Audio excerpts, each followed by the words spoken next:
1961 সালে নির্মিত হয় হাতীবান্ধার পাবলিক লাইব্রেরি। আর এই পাবলিক লাইব্রেরিটি সবসময় বন্ধ থাকে। আসলে এই পাবলিক লাইব্রেরি কার জন্য? পাবলিক লাইব্রেরিতে মানুষ আসবে, এখান থেকে বই পড়বে এবং জ্ঞান অর্জন করবে। পাবলিক এতটাই জানে, কিন্তু কখনো এই পাবলিক লাইব্রেরিটির দরজা খোলা পাওয়া যায়নি। আসলে এই পাবলিক লাইব্রেরি কার জন্য জানতে চাওয়ার জন্য এসেছি আমরা পাবলিক লাইব্রেরি হাতীবান্ধা অডিটোরিয়াম হলের সামনে। আমরা এখানে একটু কথা বলবো।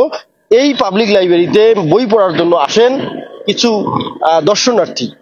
তারা আসলে কতটা অনুভব করেন এখানে এসে, কতটুকু এই পাবলিক লাইব্রেরিটি খোলা পান এবং এখান থেকে আসলে কতটুকু জ্ঞান অর্জন করার সক্ষম হয়েছে আপনাদের।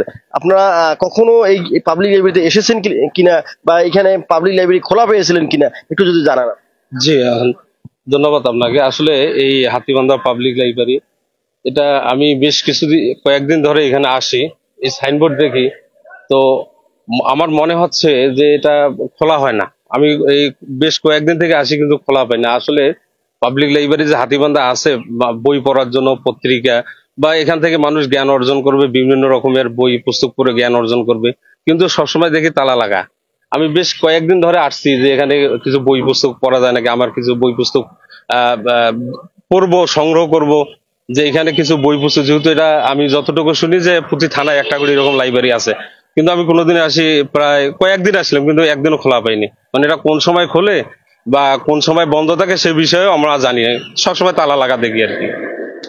আমরা যতটুকু আমরা এই স্থানীয়দের সঙ্গে কথা বলে দেখেছি, পাবলিক লাইব্রেরির যে মূল গেটটি আছে, যদি একটু মূল গেট একটু দেখাই, যে এই মূল গেট আজকে রবিবার অফিস ডে, সেই অফিস ডেও কিন্তু মূল যে গেট সেই গেটের ভিতরে তালা লাগানো আছে, কখনো এটি খোলা হয়নি এবং ভিতরে যে অবস্থা তাতে মনে হয় না যে কয়েক বছরেও এই পাবলিক লাইব্রেরিতে কেউ প্রবেশ করেছে বা এখানকার কোনো বই কেউ পড়েছে বা বই দেখেছে।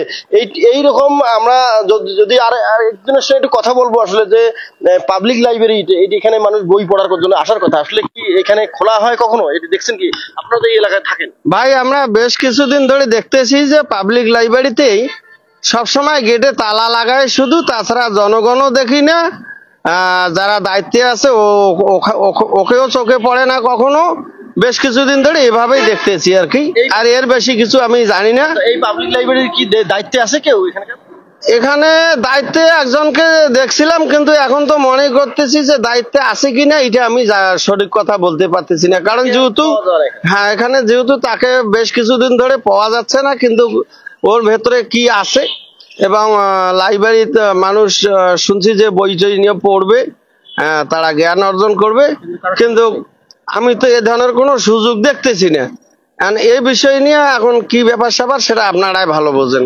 দর্শক, আমি যদি একটু বলি যে লালমনিরহাটের হাতীবান্ধা উপজেলার যে পাবলিক লাইব্রেরি অডিটোরিয়াম হলের সামনে যে পাবলিক লাইব্রেরিটি, এই পাবলিক লাইব্রেরিটি 1961 সালে এখানে স্থাপিত হয় এবং তখন থেকে যে কার্যক্রম চালু হয়, সেই কার্যক্রম চালু হওয়ার পরে কখনো হাতীবান্ধার কোনো পাবলিক এখানে বই পড়তে পারছে কিনা, বই পড়ে কোনো জ্ঞান অর্জন করতে পারছে কিনা, এমন কোনো নজির হাতীবান্ধা নেই। তবে স্থানীয়দের দাবি একটাই, প্রশাসনের হস্তক্ষেপে আগামীতে যেন এই পাবলিক লাইব্রেরিটি খুলে দেওয়া হয় এবং স্থানীয় শিক্ষিত ছেলে মেয়েরা এখানে এসে বই পড়ার সুযোগ পায় এবং এখান থেকে কিছু জ্ঞান অর্জন করার সুযোগ পায়। তারপরেও এই যে পাবলিক লাইব্রেরি বন্ধ থাকার পরে লক্ষ লক্ষ টাকা যে ব্যয় করছেন সরকার, এই টাকাটা আসলে কোথায় যাচ্ছে, এই টাকাটা আসলে কে খাচ্ছে, কার পিছনে ব্যয় করা হচ্ছে, এটিও দেখার বিষয় বলে মনে করেন অনেকে। এম রহিম, নিউজ চ্যানেল 24, লালমনিরহাট।